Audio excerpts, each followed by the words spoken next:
ما حصل إخواني وأخواتي بكل اختصار هو أن قرار التقسيم المعروف طبعا سنة 1947 قضى بقيام دولتين، دولة عبرية يهودية ودولة عربية فلسطينية.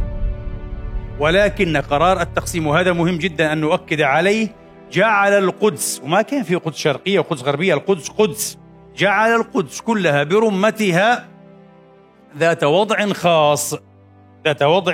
خاص بحيث تكون مفتوحة أمام البشر جميعا، خاصة أمام أتباع الديانات السماوية الثلاثة كما يقال.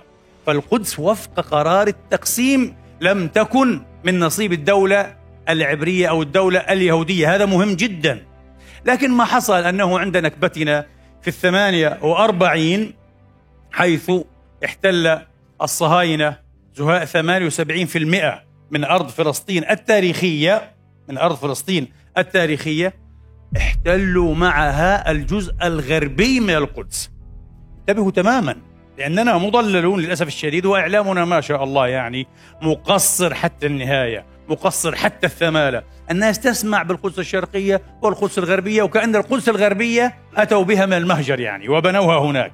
القدس الغربية هي جزء من القدس، المدينة المقدسة التاريخية التي يزيد عمرها على 6000 سنة، لتكون بذلك إحدى أقدم المدن المأهولة عبر التاريخ وحول العالم. هذه هي القدس. وإذا كان عمر هؤلاء العبرانيين فيها كما يحتفلون هم قبل سنوات 3000 سنة، لا، فإن أصولها وجذورها العربية تنمى بها إلى 6000 سنة على الأقل، أو 7000 سنة على الأكثر. لقد بناها أصحابها العرب الكنعانيون أيها الإخوة في الألفية الخامسة أو الرابعة قبل الميلاد. أما أول عهد هؤلاء بها كمدينة أيها الإخوة فقد كان مع داود، مملكة داود في الألفية الأخيرة قبل الميلاد. أين هذا؟ معروف القدس لمن تاريخيا؟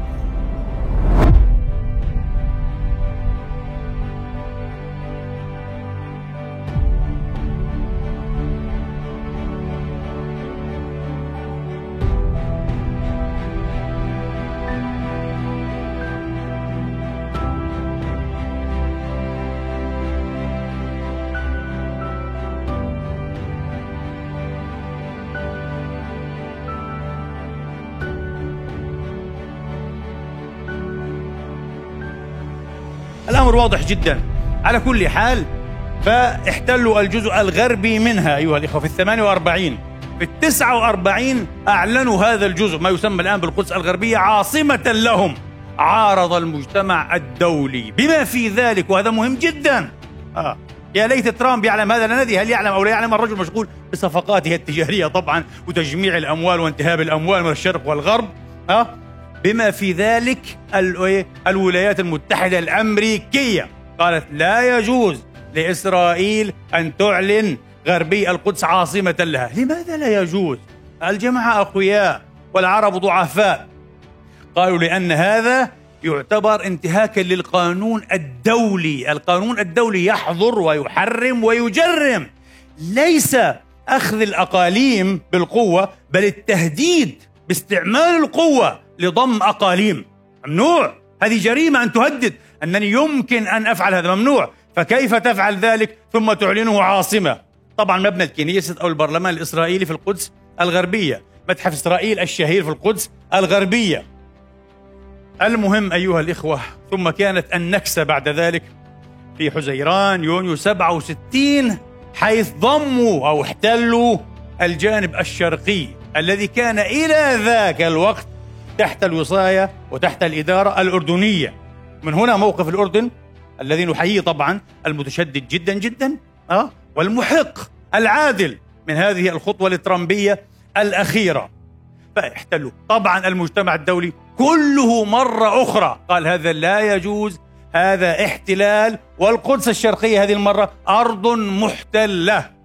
وصدرت قرارات تلو قرارات تؤكد هذه الحقيقة وهذه الوضعية القانونية الدولية لمدينة القدس. هذه المرة للقدس الشرقية لا يجوز.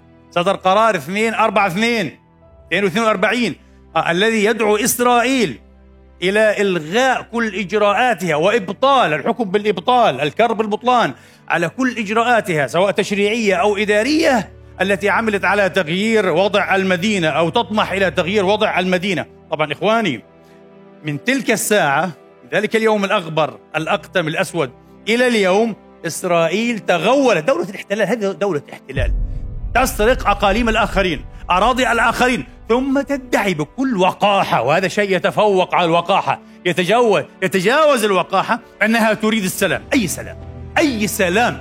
نحن رضينا بالهم معاشر الفلسطينيين والعرب، والهم لم يرضى بنا. رضينا بالبين والبين ما رضي والبين ما رضي. الهم الصهيوني لم يرضى بنا، والهم المتواطئ مع الصهاينة لم يرضى بنا. أي سلام؟ إنها تتنكر لكل القوانين الدولية، لكل شيء، ثم تزعم أنها تريد السلام. حتى هذا مخالف لأوسلو، الإعلان بأنها سوف توحد المدينة لتكون عاصمة يهودية، تهويد القدس أبدية لدولة إسرائيل، وكأن إسرائيل مؤبدة. أقسم بعزة جلال الله لقد اقترب أوان، وسوف أذكركم كلامي هذا في بضع سنين. أقسم بعزة جلال الله لقد اقترب أوانهم. هم أرادوها كذا، هم إسرائيل كل سياساتها تخاطبنا هكذا بمنطق واحد. إذا أردت أن ترى الصورة كما هي من غير رتوشة، من غير منتجة، الصورة بكل بساطة: إما أن يكون لنا كل شيء، وإما أن تنتزعوا منا كل شيء. حسنا، هذا مسألة وقريب جدا جدا لن يكون لهم أي شيء. هم أرادوه كذلك، أليس كذلك؟ نحن رضينا ووقعنا وذهبنا وهرولنا وسكتنا وأسكتنا وصمتنا وصمتنا اللسان والسلاح وكل شيء في سبيل أن يحدث جلال في الشرق الأوسط، أن يعيشوا هم ونعيش نحن، حل الدولتين وعاصمة دولتنا. وعلى فكرة يقول لك إيه في حدود إيه ما قبل 4 من حزيران 67 دولة فلسطينية. كم هذه دولة فلسطينية؟ سمعتم الآن 22%. لا هم لا يعطونك 22%. قال لك انسى هذا، هم أخذوا في 48 78%. هم متغورون إلى أكثر من هذا. هم يقول لك حدودنا أصلا من نيل الفرات. شو فلسطين هذه التاريخية؟ لكن بفضل الله تبارك وتعالى انتبهوا، ليسوا في أحسن أوضاعهم، في أسوأ أوضاعهم. سمعتم قبل أقل من سنة تخوفات نتنياهو في بيته في جلسة هكذا يعني حميمة مع أصدقاء له وأنسباء وأقرباء مستشارين. تخوفه يعرب عن تخوفه أنه قد يكون دنا يعني نهاية إسرائيل، دنت نهاية إسرائيل. يخشى ألا تعيش، يخشى ألا تكمل 100 سنة. في نبوءاتهم الدينية هي لا تكمل 80 سنة، أكثر من 70 لكنها لا تكمل. يحددون 76 سنة. نبوءات دينية عندهم، نبوءات كتابية توراتية. هم يخشون هذا. هم الآن في أسوأ أوضاعهم. كثير جدا من الأقلام والأفواه اليسارية في إسرائيل تكتب عن هذا، أننا تقريبا الآن في مرحلة الأفول الأخير. ربما تكون أحسن الخطوات أن نحزم أمتعتنا ونهرب إلى موائلنا الأولى في الأمريكتين وفي أوروبا وكندا وفي أي مكان، لأن الوضع خلاص قاعد بتلملم في أسوأ أوضاعهم.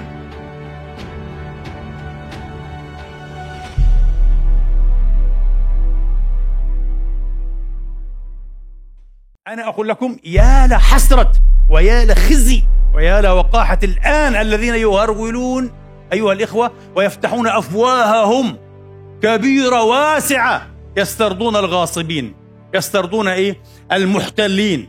لا لقد أتيتم في الوقت الغلط. أنتم أتيتم في أضعف لحظات هذه الدول الغاصبة. ما رأيكم؟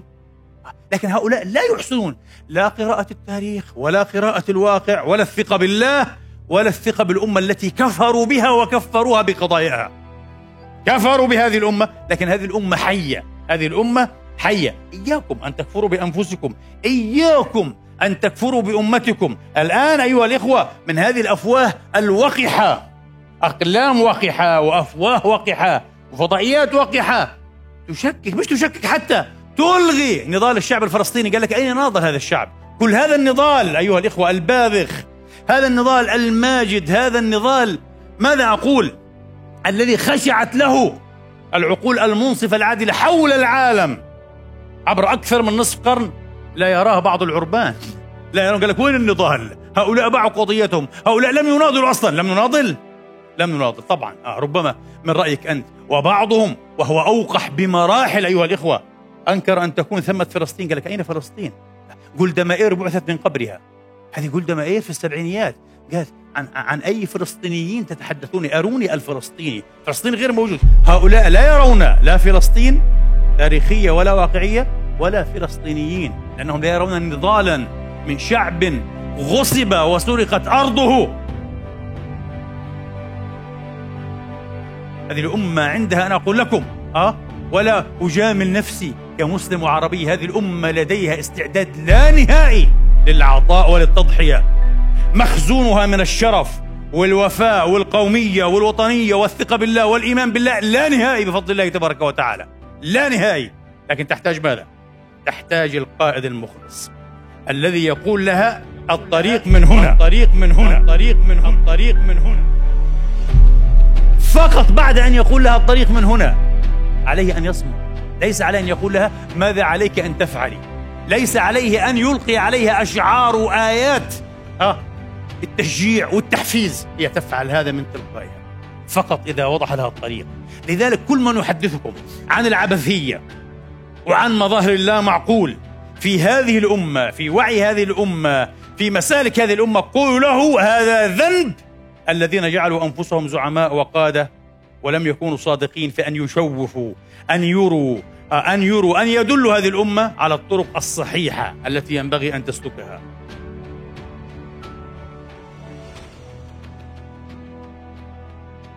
وعلى فكرة قضية القدس بالذات هي الرمز الأكبر للقضية الفلسطينية، والنضال الفلسطيني وقضية فلسطين رمز نضال العرب والمسلمين. إذا ضيعتم هذا الرمز، إذا ضيعنا قضية القدس، أنا أقول لكم بعزة الله مرة أخرى لن يسأل مسلم في مسلم ولن يسأل عربي في عربي. تظنون أننا إذا ضيعنا القدس غدا أو بعد غد سنسأل عن ضياع أي عاصمة عربية أخرى؟ لن يسأل أحد. أي عربي جارك، حتى جارك الملاصق لك المتاخل لك حدوديا، لن يسأل عن ضياع عاصمتك. وربما يكون هذا هو المخطط الأكبر على فكرة، هذا المخطط الأكبر على طريق إسرائيل الكبرى التي لا ينكرون أنها هدفهم، وعندهم خرائط. واقرأوا وراجعوا، اترك من الإعلام المضلل العربي بالذات. لا هذه حقائق فاقعة أيها الإخوة وصادمة. وطبعا هذا المعيار، نضيع القدس يسأل في المدينة الفلانية والعلانية التي ليست أولى القبلتين لنا أبدا، لم تكن قبلة لنا ولا ثالث الحرمين الشريفين. سيكون ضياع القدس مقدمة لضياع كل شيء. هذا معنى رمزية الصراع على القدس أيها الإخوة، القضية العادلة، القضية العادلة.